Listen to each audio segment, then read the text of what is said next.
this, which is at the most southwest tip of Alhambra, is Alcazaba. And we'll enter that a little bit later on today after I'm done with the Nazarid Palace.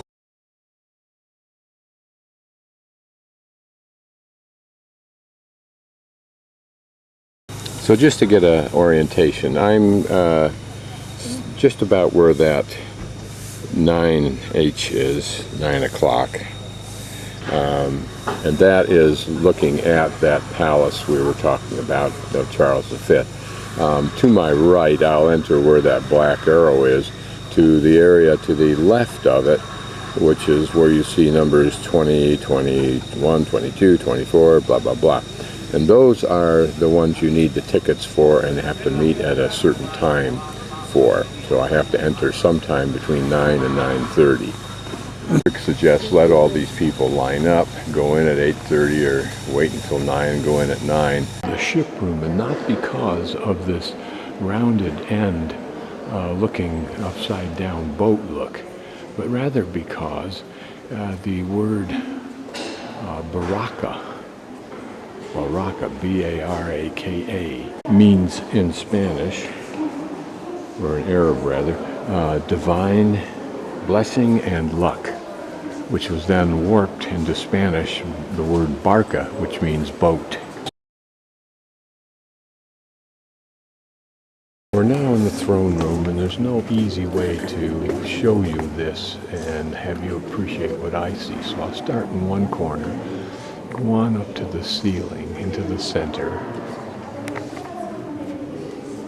and hopefully pan across that. You can follow it, give you a sense of the dimension of this, and then come back down the other side, but stopping just short of the top and panning across the wall so you get some sense of it.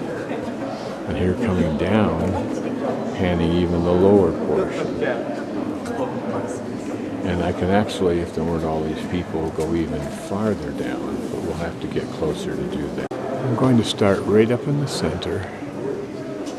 We can get a look at that. Notice how it's got that scalping look inside of it.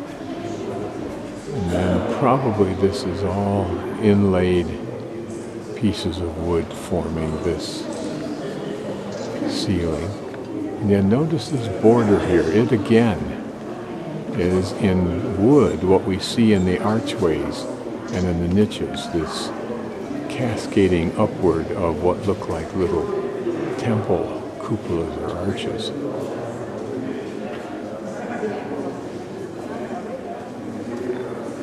Excuse me for skipping around, but there's no easy way for you to get a sense of this. Now as I come down, notice, just broadly speaking, the top of the cement work or stucco work is script. Then below the windows is script. And even further down at the bottom now you can see script. And then we have the windows, and then it's a graphic, fairly large graphic right here. It's continues all the way around. Now what I'm showing you here in this wall continues all the way around all four walls. You have to fit everything you do into here, into people moving about, so the film will stop once in a while as people back up into me.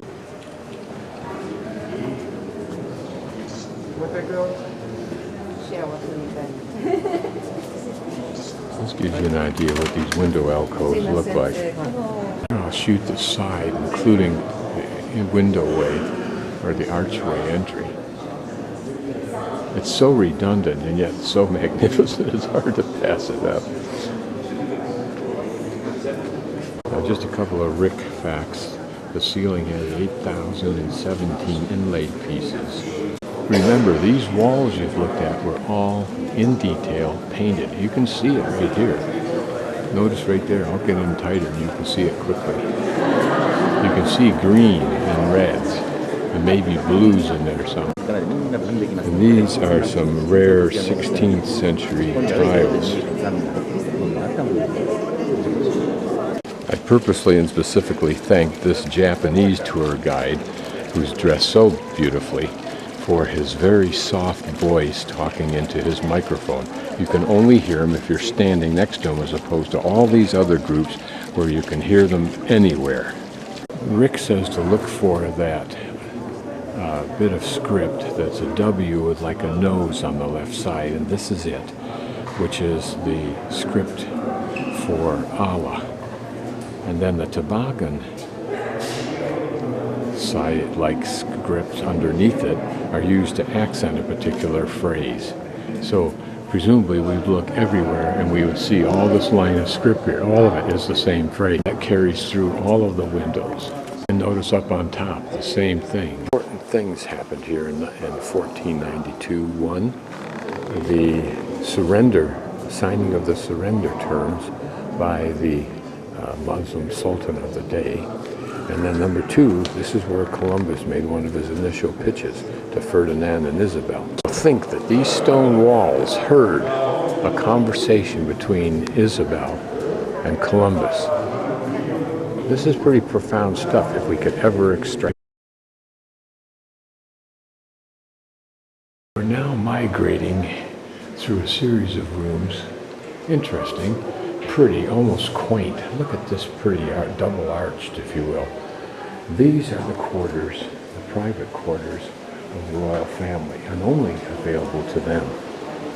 Coming through this door on the right, I am going to try to express what you see here. Notice the green as well as the red, and maybe some blue up on there, and blue certainly here. I'll try to pan through some of this so you can see it. This is what you would call a cloister, I believe, by analogy, although it also has a hallway to the right that makes fulfill that same kind of an idea. It is a beautiful series of columns, and then we look into the inner courtyard of this room at a very profound looking fountain surrounded by lions. Go to the courtyard of the lions.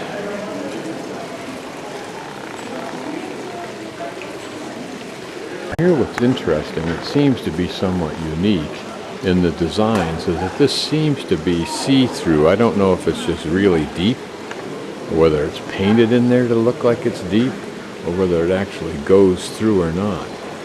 But you get that sensation looking at all of these arches that are done the same way. Here the upper floor, probably used in the wintertime.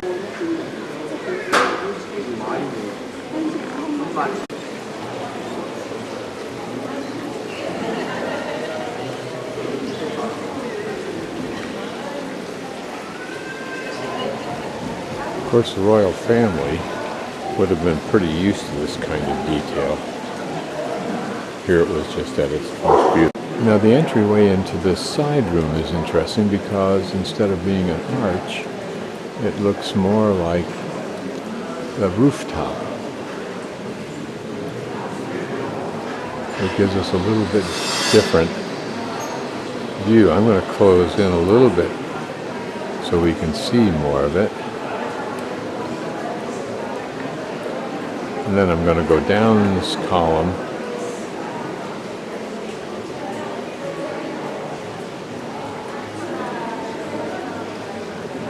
I'm standing at under the side of the twin of that protrusion part of the building there, down at this end. And what it is a fountain at the bottom. Notice the irrigation channel that runs here. It may not be for irrigating, but the idea, just the bubbling sound of water and moving water. And this is just for its own beauty, I suspect. I don't know that it serves any other function. Maybe here they would, that pretty little dome will go up inside, although I'm not sure we can get much out of that. Well, perhaps so. Imagine the detail of all of it. Imagine that actually a sultan or his family might throw a few rugs or pillows out here and bring their pipe and just sit here and do whatever they do with the sound of that water trickling. Here again, we're in a majestic room, totally different than anything we've seen so far. Now we're panning up, first the first level, then the stalactites, if you will, as Rick calls them. And then what would look like balconies, except it's just windows, and then a whole dome of stalactite, if you will. Just imagine what it took to build this. And what was the purpose? I'm not sure. In a moment, I'll look and see if Rick tells me. Notice the blue color? I don't know what's giving us that black color. Lots of horizontal script, the bold tiles here, and then finally our small little fountain just bubbling, that's all, just the sound of bubbling water. And there on the floor, another bold graphic, wave-like, chevron-like in tile. It's interesting to look at these, to videotape this in the hopes that if I ever chose to, I could come back and maybe what's available in the United States could put together something that simulated. Here in the underside of this archway, more color, and maybe that's some of the red still left. But what's the dark? And what's the significance of these rosettes with this script inside of them and a shield icon? And is this mirror design? Is this mirror design, or do they have an iconic value? It's pretty here to see how the sun comes through the windows. Notice there where the sun comes directly through, probably from a 90-degree, unencumbered by the meshwork in the windows, versus these others that come in at an angle. So that would have created an interplay of light on this spectacularly painted ceiling. Focusing closely on this, I get the sense of, like there in the center, a little doorway looking through a bigger arch in some kind of a structure. And here I'm looking down through a series of rooms, each as incredibly well designed as the others. Some a little bit taller than the others, some closer together and therefore smaller in no sense of walls, some with side niches.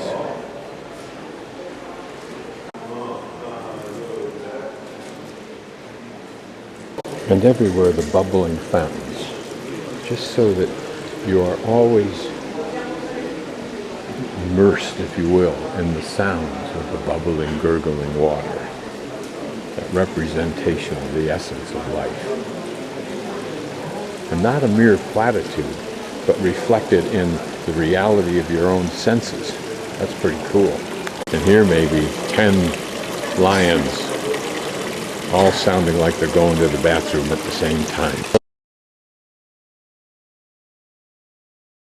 Very tall building, or room that we were in first, off to the right of the fountains, the man let me through. The barricade is called the.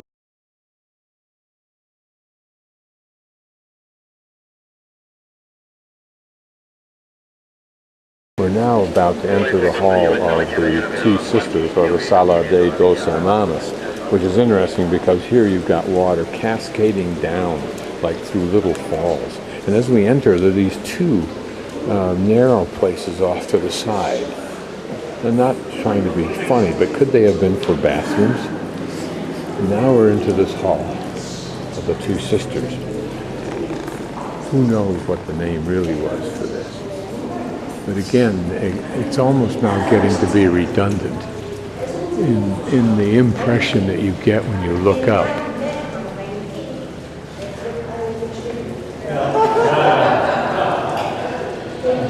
What I now try to do is look for some detail. I notice is these individual little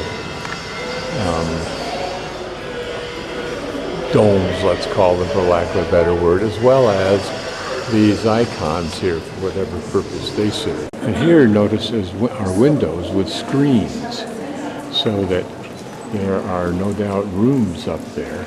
And this might have been a place like in the book I read on Egypt, where purposely young men would be brought on occasion, and the women could view them from up above. This wall panel gives a little bit different detail in the way of art, with the protrusions of what look like acorns. And notice how these clerestory windows aid the illumination, although I don't know that they could ever illuminate up into the center there. Looking at the small sitting room that has low windows because Moorish people sat on the floor, not at tables, so they only needed low ones. And from here, the Sultan had a view of the medieval city before it was blocked by the 16th century addition in front. Apparently this is some original stained glass, quite rare. You can see that we're wandering by the baths. Now whether we'll get a closer look at these or not. Whether this garden and fountain had existed originally or not, I don't know. This is the Washington Irving room, spoken of because of his writing apparently the tales of the Alhambra. And when he wrote that, the place was filled with gypsies and donkeys. But as a result of the popularity of his book, the government finally, realized what a national treasure it was and began to protect it, apparently. How well worn these tiles and bricks are. The tiles aren't worn, but the bricks are, see?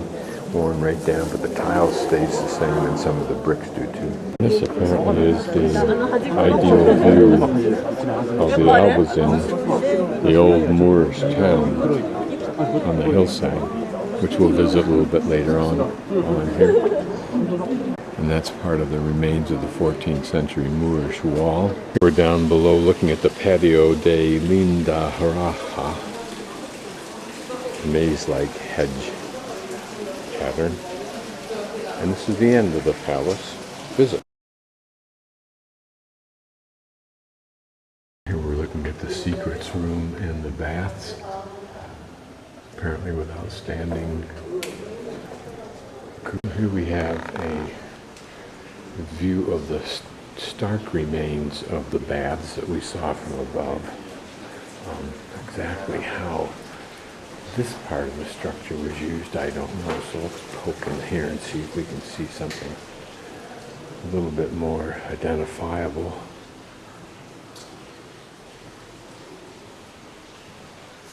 Corridors seemingly going off into just different little alcoves. Not really, just a series of corridors, it seems like. Just outside the palace exit is the Palacios Nazaries, this lovely reflection pool.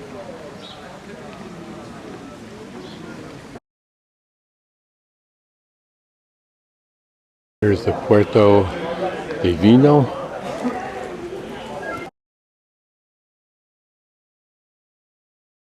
We're now going to enter and explore this area, which is this lower tip, the southwestern tip, all in green.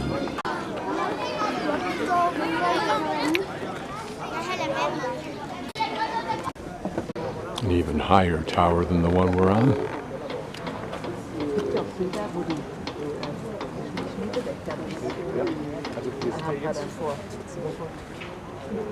And some of the old wall. As with most such places, a formidable task if you wanted to take this tower, at least on this side.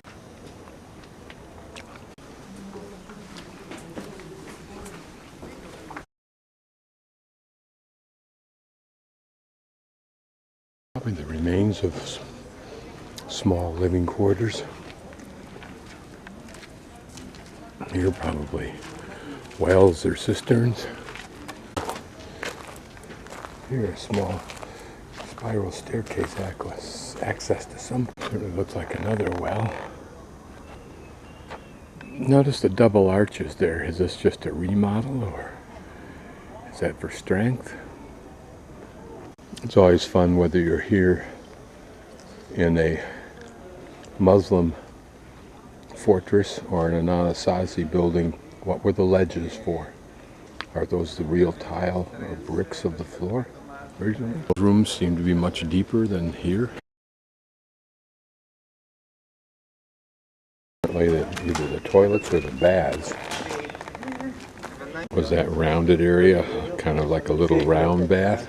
I don't know. It's curious with that rock that's closest to us that's curved. A different elevation than the one down there or the one up there. Not uncommon in most forts to have several elevations from which to defend. Notice how that tower almost has a barrel look to it from here. Before we go looking over this residential area that we were just in, and I want to go back and focus on what's inside that arch.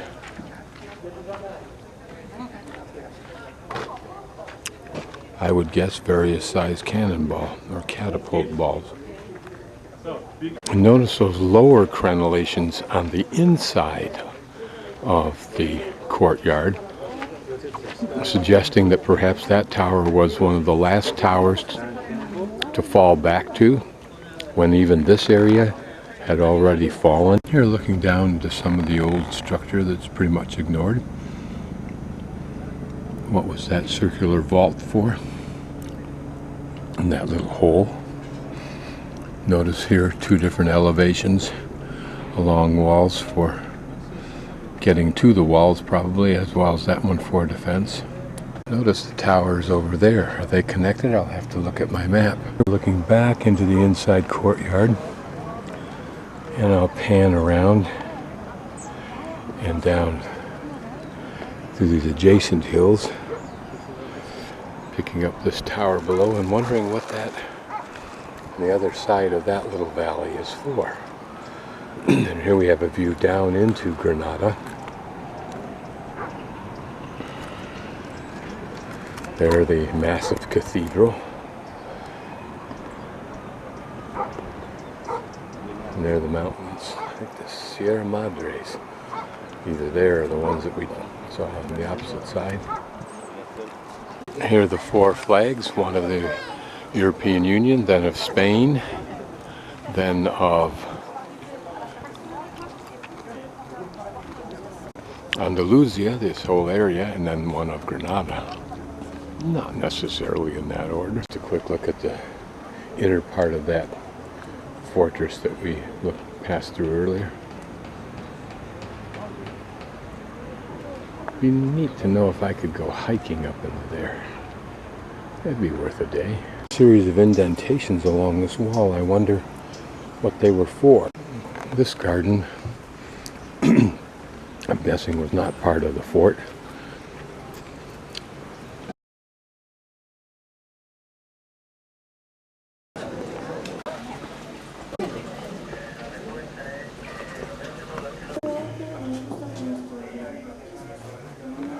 This gives us a little idea of how it was decorated, just like the Alhambra. These scraps remain. We can assume that everything that was flat was covered with that, or tile, like down below. It must have been beautiful. Those ventilation ports. These would have been bad. This is one on either side. It might have been one for men, one for women.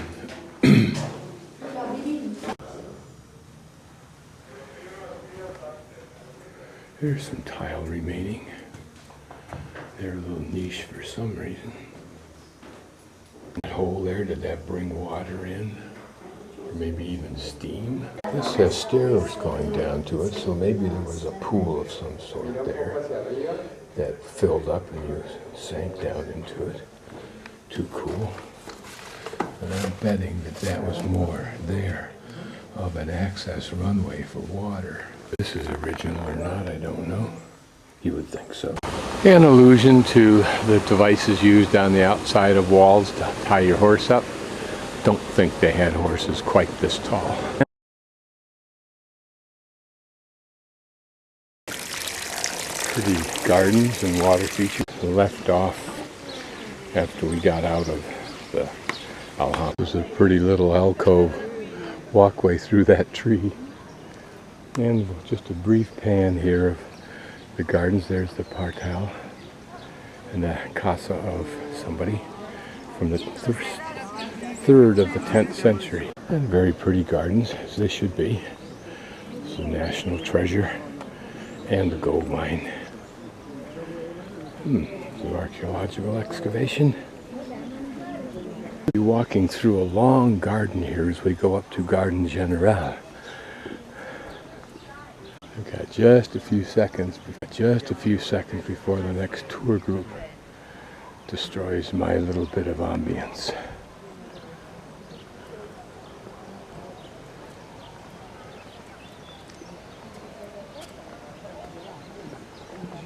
And up there is where I suspect we are going. See the hordes? Or at least the people. Don't get paranoid, Scott. More fortress tower-like infrastructure. Just to orientate me, a tour group that clogs the entire path. We are up in this area here, and as you can see, there's that stepped amphitheater area and the long causeway that we saw people walking on. And over there is the garden area we just walked through, or the park area, and Alhambra farther. Some of the rooms within this maze with their more or less straight walls. Whether it's actually possible to find a place in there that's not destroyed in ambience by the tour groups, I cannot say.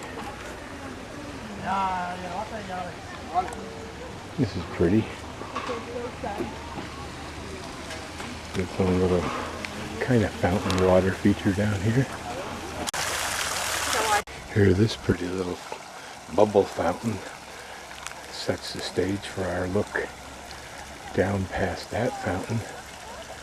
In the absence of people, that reflection pool would continue on further. Side portal aisle just for a moment. No one's in it. I'll walk down it. It might last.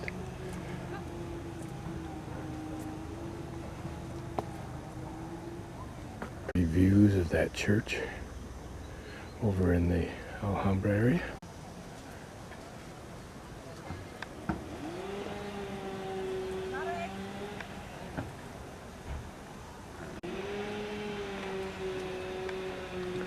The Alhambra, beautifully framed in that arch. It'd be lovely to walk in at night, wouldn't it? Romantic.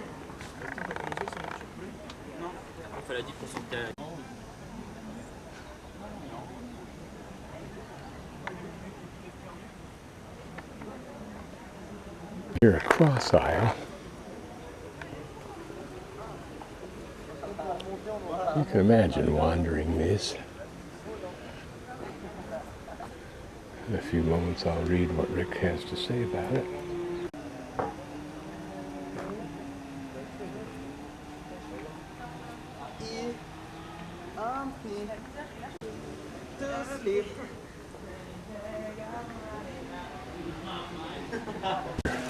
Pretty water feature with a typical Muslim cutout. Looks like a window cutout or one of those ports in the top of the bath domes. But these entire gardens were, during the time of the Muslim era, the fruit and vegetable gardens of the, not only just the Sultan, but of all of those who occupied that village. It was also a place where the Sultan could escape to a cooler environment and private if he wanted. Probably like Elvis, he would just say certain times or certain days, no one else is in it but me. The irony is that the Sultans did not like or necessarily enjoy these kind of fountains and didn't really have them. What they enjoyed was the peaceful pond, which this would have been before the 19th century innovation of these fountains. At the end of the pond, another pretty little room, maybe a prayer room or whatever they called it earlier, with a nice view this way or if you turn, had a view of the pond and the stillness and the quiet of this courtyard. Another little set of ponds and maze garden. How the banisters are used to channel water down from up above. I had something like this in Phoenix, and you could dip your hand in it and wipe your face and your head as you're exiting one of those big modern buildings. A cool idea. A pretty view of 3 tiers of garden.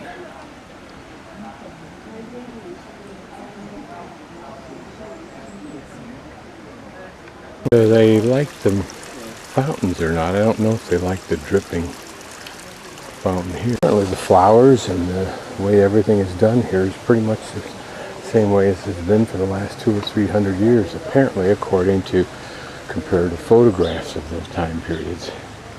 Rick, the cedars were not here in the time of the Sultans, but everything else was. I wonder if there is a time when you can walk peacefully through here. There have been parks I've been in, I don't recall where it was possible to find peace. Via's huge park, I think either Krakow or Warsaw's park, and certainly the one in China, several in China, were so huge. Just a tour. This is the arch we walked across going into the Generales. We now take the one route down, walking route back to the city.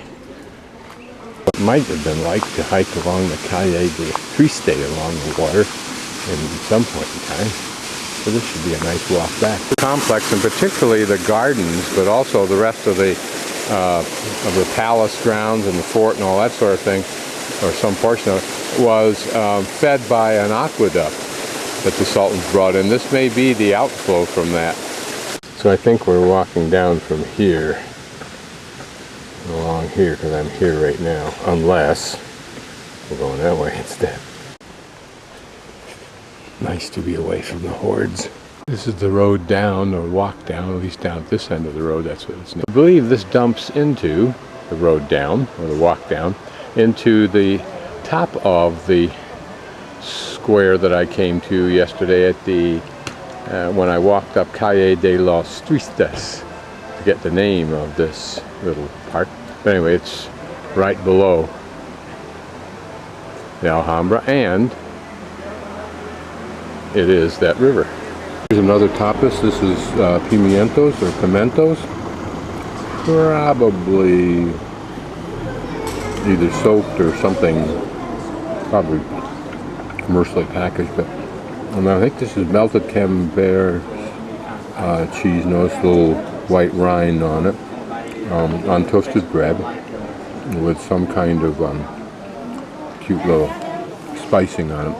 This is $2, and there's lots of, this is what's served all over Spanish.